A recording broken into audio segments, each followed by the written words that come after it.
Hello and welcome to Channel 2S. I'm your host, Second Soundwave, and today we're just going to be doing a regular old episode of Gunpla News. So the first thing we have to talk about tonight are some Premium Bandai re-releases. First off, we have the Master Grade New Gundam Double Funnel Set. This is basically just an extra set of funnels for your Master Grade New Gundam Verka, so you can give them the full funnel loadout. This is coming out in March. It's a pretty cool looking set and definitely a nice add-on to your New Gundam Verka, or possibly also your Heavy Weapon System New Gundam Verka, since that combined with this set, that has potential to be awesome.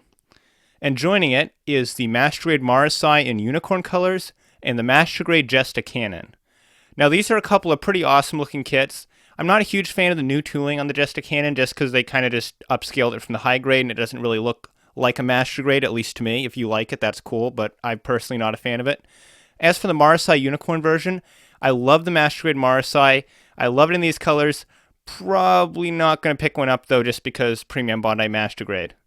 By the way, if I haven't mentioned already, all of these are coming out in March, and the two I'm going to mention right now are also coming out in March, and these are the High Grade Universal Century, Biolant Unit 2, and Biolant Unit 2 Banded Desine, I'm going to pronounce it, and whatever. I don't care how it's pronounced, that's how I'm pronouncing it. Those are also being reprinted in March, so a lot of unicorn stuff. We got some Char's Counterattack in the form of that New Gundam Funnel Set. Some cool stuff all around. So now, on to the updated images of kits we've already known about. First of all, high-grade Iron-Blooded Orphans Gundam Bale.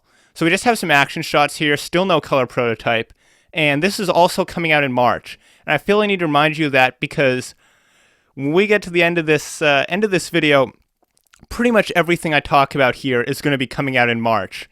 I did a rough tally, and we're getting at least 12 different models in March. So, yeah. Expensive month for sure. Next up, we have the Real Grade Gundam Astray Gold Frame. Now, this here is kind of a big collage of a bunch of different action shots of it, and it's very, very blurry. Unfortunately, I couldn't really find a more high-resolution version of it. I wish I could, but unfortunately, I was not able to find one in time for the video. But looking at it right here, it's really jagged, really awesome.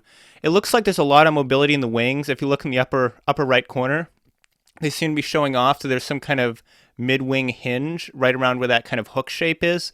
I think that looks pretty awesome. I'm really, really, really looking forward to this kit.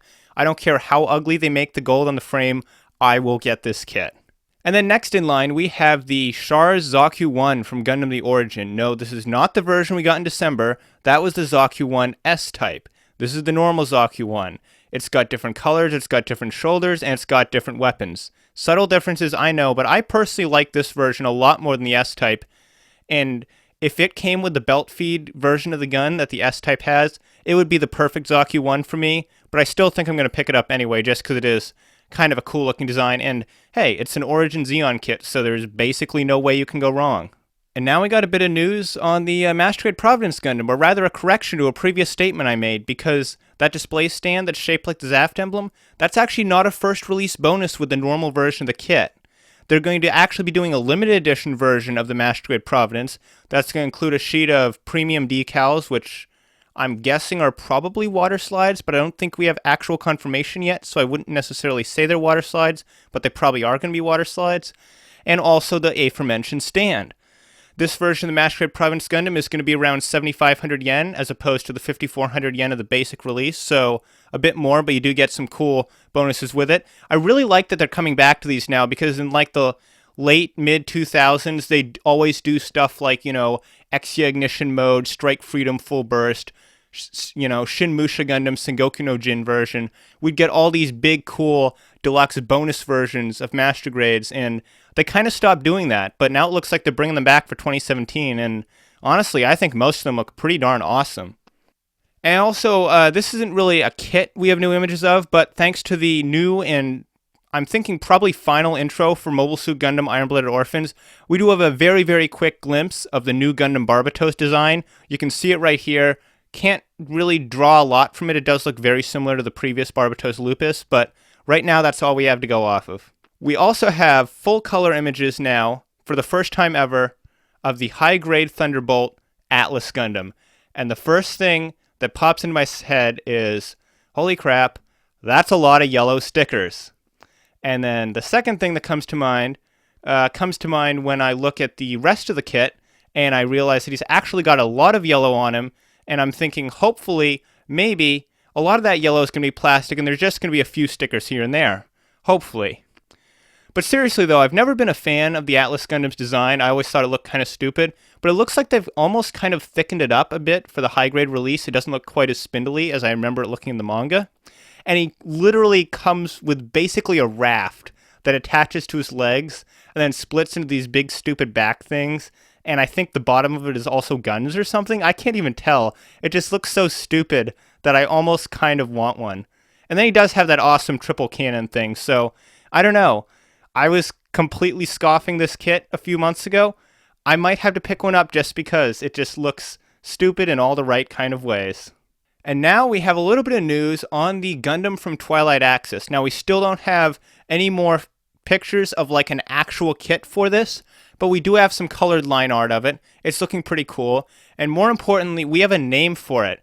It's going to be called the Gundam AN-01 Tristan.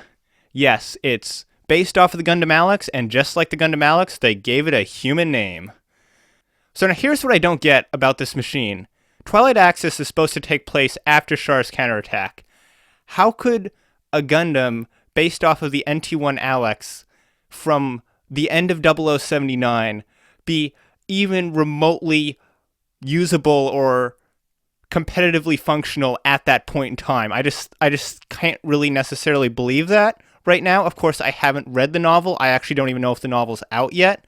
I kind of want to read it now just because I kind of want to learn more about this machine because it looks like a really interesting Gundam, and I want to see what they do with it in universe. So now we're moving on to the actual new reveals. So it looks like we're getting an upgraded version of the Gundam Vidar. We can see it right here in silhouette. I'm not sure if that kind of big long diagonal line on the right side of the image is like some kind of like, don't photograph this X, or if that's actually a weapon he's holding in his hand. It looks like it's literally just a rectangle, so I'm thinking it's probably not a weapon, but I could be very wrong. Looking at him right now, he looks like he has a triple-bladed horn.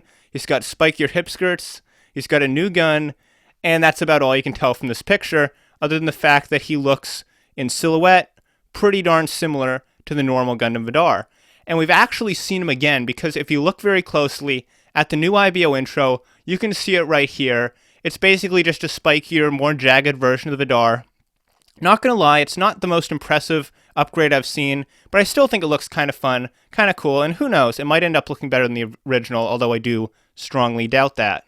So now, in a move that's a little disappointing, at least for me, but not super surprising, Bandai has announced the fourth 1/100 scale full mechanics kit, and it is the Gundam Bale, and it looks awesome. It's got the wings, it's got the double swords, which is honestly leading me to think this is almost certainly going to be piloted by McGillis, just because his Grace Ritter earlier this season had those dual swords.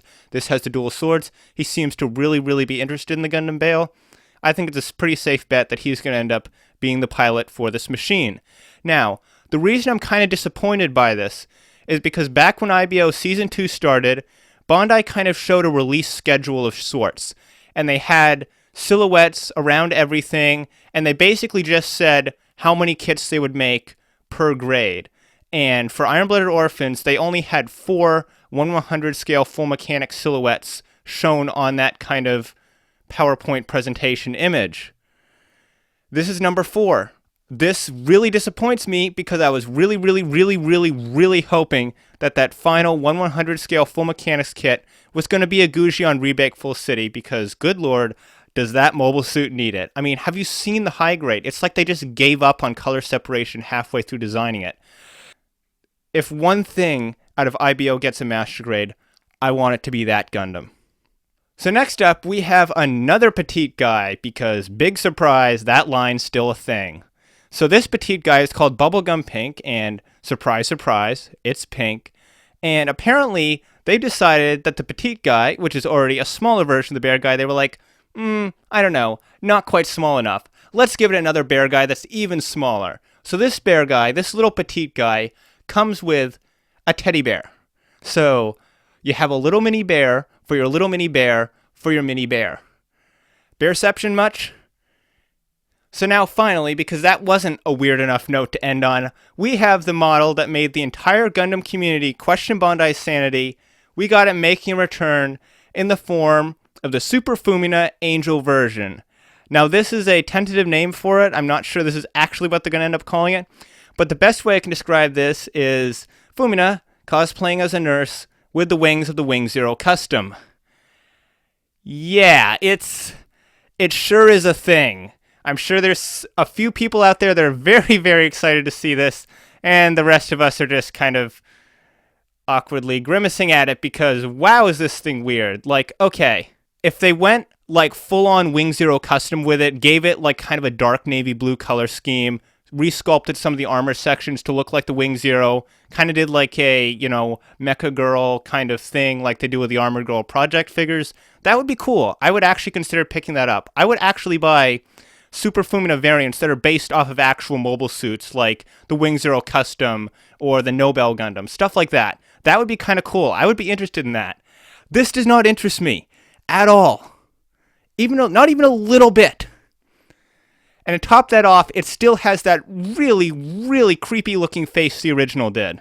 And just to remind you guys, since I mentioned it earlier and didn't really mention it since then, basically every single kit I've talked about in this video is coming out in March. So yeah, that's a lot of releases, a lot of stuff coming out. I'm not going to be picking all this up. I'm probably just going to pick and choose. But right now, that's the end of Gunpla News for tonight. So leave a like, as always, if you enjoyed this video.